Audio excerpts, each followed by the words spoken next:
Uma das marcas mais icônicas do Brasil, a Dolly ganhou notoriedade não só por seus produtos, mas também por seu clássico mascote, o Dolinho, e mais recentemente por uma batalha jurídica que pode colocar em xeque todo o trabalho da empresa. Tudo começou em 1987, quando o paulistano Laerte Codonho, então com 26 anos, decidiu criar uma marca de refrigerante de preço acessível, tendo o sabor Guaraná como seu carro-chefe. Em busca de criar diferenciais, o empresário decidiu apostar na criação de um refrigerante dietético, em um momento em que o mercado brasileiro não tinha tais opções. Porém, até aquele momento, a produção de refrigerantes dietéticos era proibida por força de uma lei editada em 1973. Ainda assim, Laerte decidiu pleitear na justiça o direito de produzir a bebida e conseguiu com uma sentença favorável expedida pela Justiça de São Paulo ainda em 1987. Dessa forma, surgia o Diet Dolly, o refrigerante dietético de Guaraná, que, segundo Codonho, foi o primeiro do gênero no Brasil. Entretanto, apesar de conseguir uma sentença favorável à produção, o Diet Dolly foi alvo do poder público, que alegou que a Dolly tinha sim o direito de produzir o refrigerante, mas não de vendê-lo,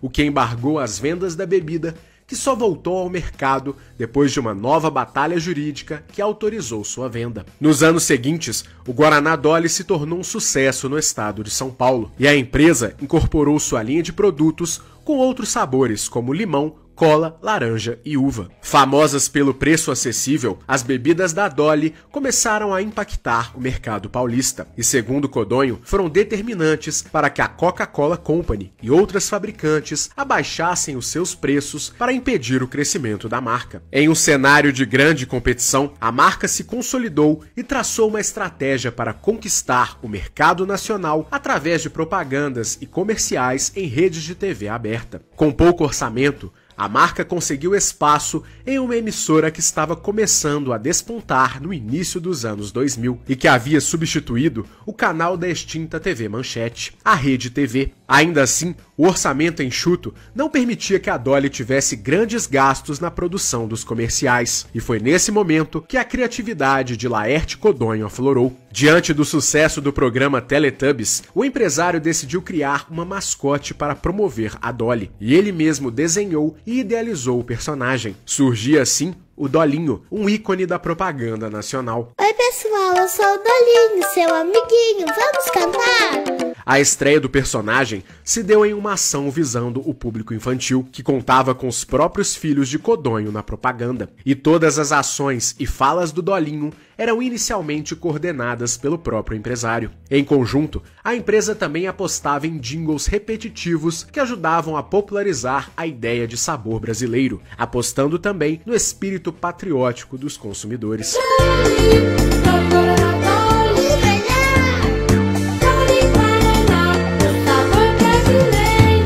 Com esses ingredientes, a Dolly usava as armas que possuía dentro de um arsenal limitado, mas criativo, e que usava e abusava de artifícios que dividiam opiniões e que colocavam a marca na cabeça dos consumidores brasileiros. Dessa forma, a marca conquistou relativo destaque na mídia nacional a partir dos anos 2000 e, ao mesmo tempo, começou uma história confusa e repleta de reviravoltas. Segundo Codonho, a principal confusão começou quando uma série de notícias falsas e difamatórias contra a Dolly foram propagadas em vários pontos da cidade de São Paulo, incluindo estações de metrô e pontos populares onde estava presente o público consumidor das bebidas da empresa. Dentre as inverdades estavam acusações de que a bebida era preparada com ingredientes extremamente nocivos à saúde e que as pessoas deveriam ter cuidado com a marca. Na mesma época, o empresário alega ter sido coagido por representantes da Coca-Cola que o teriam ameaçado e garantido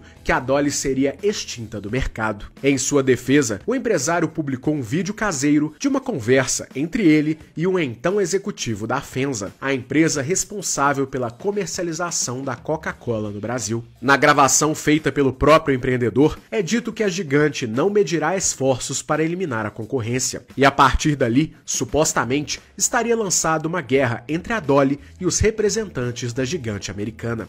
Desde então, Codonho passou a expor constantemente a gravação da conversa, que inclusive foi material de uma das propagandas da Dolly. E ele também relatou as supostas ameaças em algumas oportunidades, inclusive em um extenso programa da Rede TV exibido no ano de 2003. Além de alegar as ameaças, ele também deu início a uma campanha contra a Coca-Cola, acusando a gigante de utilizar em suas bebidas uma preparação obtida a partir da folha de coca, o que é proibido pela lei brasileira. De acordo com ele, a gigante utiliza um extrato importado que contém a substância proibida de forma mascarada, de modo que ela não é detectada em uma análise simples, e que o fato poderia ser atestado mediante análise química detalhada.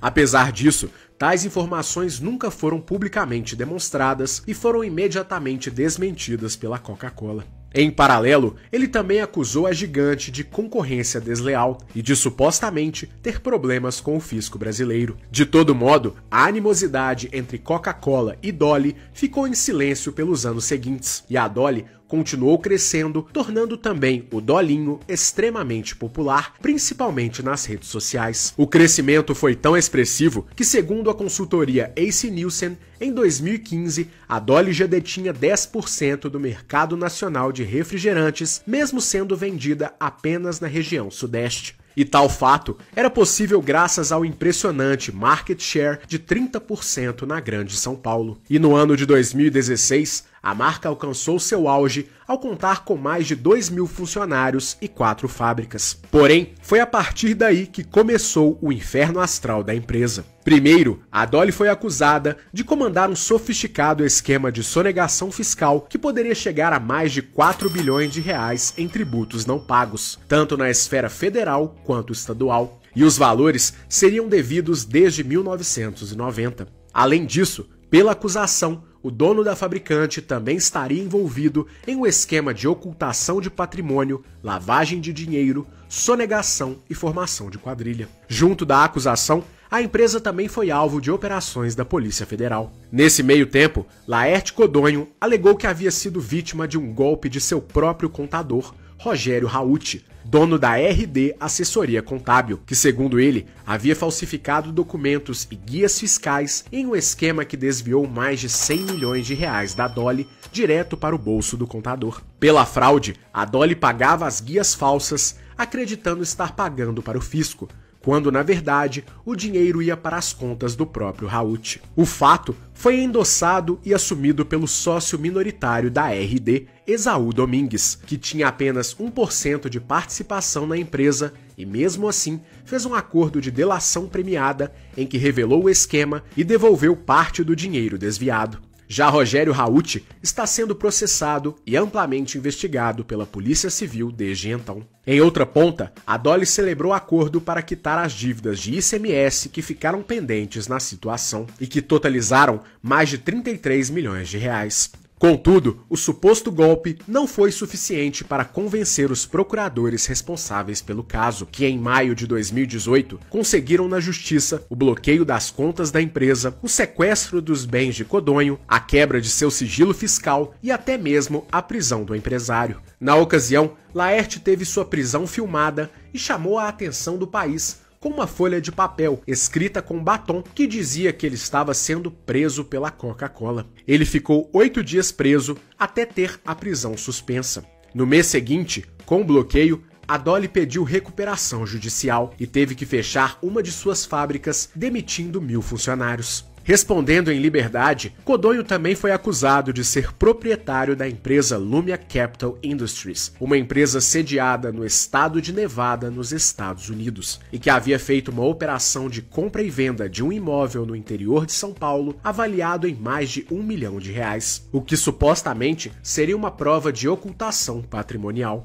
Em sua defesa, Codonho alega que não é dono da Lumia Capital Industries e que, na verdade, ele é proprietário de uma empresa de nome semelhante, a Lumia Industries, também sediada em Nevada. A empresa citada não tem patrimônio ou movimentação e foi criada para uma futura expansão internacional da Dolly que não aconteceu. A alegação foi aceita pela justiça um ano depois, que descartou a participação da empresa de Codonho na transação imobiliária. Enquanto os processos acontecem, a Dolly tenta sobreviver sobreviver e passou também a contra-atacar juridicamente. No todo, são duas grandes acusações, uma na esfera estadual e outra na esfera federal. Primeiro, a empresa alega suspeição nas investigações estaduais, uma vez que as supostas provas de sonegação fiscal apresentadas pela Procuradoria de Fazenda do Estado de São Paulo foram produzidas com auxílio de uma empresa contratada chamada Neoway Big Data. De acordo com Codonho, a Neoway tem como investidores a própria Coca-Cola Company e o brasileiro Jorge Paulo Lemann, principal acionista da Ambev, dona do Guaraná Antártica e distribuidora da Pepsi no Brasil. A alegação do empresário foi endossada pelo Ministério Público de São Paulo, que abriu investigação para averiguar se a Neoway agiu de forma indevida no curso das investigações.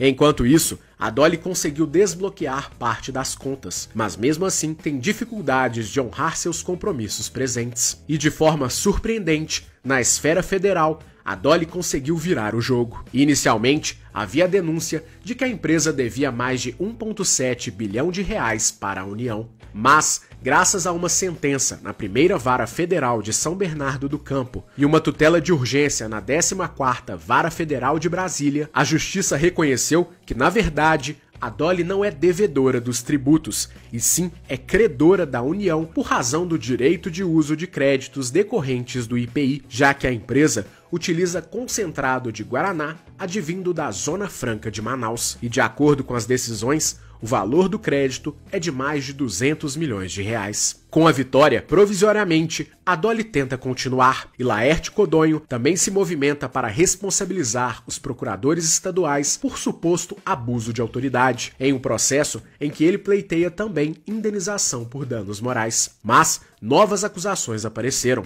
dessa vez contra uma empresa que prestava serviços para a Dolly, conhecida como Rage. De acordo com as denúncias, a empresa também teria efetuado fraudes contra o fisco e estaria envolvida com Codonho. Ele, por sua vez, negou qualquer participação no quadro societário da empresa, alegando que se trata apenas de uma prestadora de serviço que inclusive se defendeu da acusação, alegando que não tem relação com o empresário. E entre idas e vindas, a batalha envolvendo a Dolly continua e coloca em dúvida o futuro da empresa. Ainda assim, segundo Laerte Codonho, não vão conseguir quebrá-lo e a Dolly vai sobreviver. E a resposta só o tempo dirá. De toda forma, a história da Dolly é motivo de grande curiosidade e é mais uma história que merece ser contada em nosso canal, sendo um pedido de vários de nossos inscritos. E não se esqueça de se inscrever em nosso novo canal, Passo a Passo Empreendedor Insights. O nosso conteúdo também através de cortes, que vão direto ao ponto e trazem nossos ensinamentos em poucos minutos para facilitar e reforçar seu estudo sobre empreendedorismo. E o link estará na descrição deste vídeo. Esperamos que você tenha gostado, um grande abraço e até a próxima!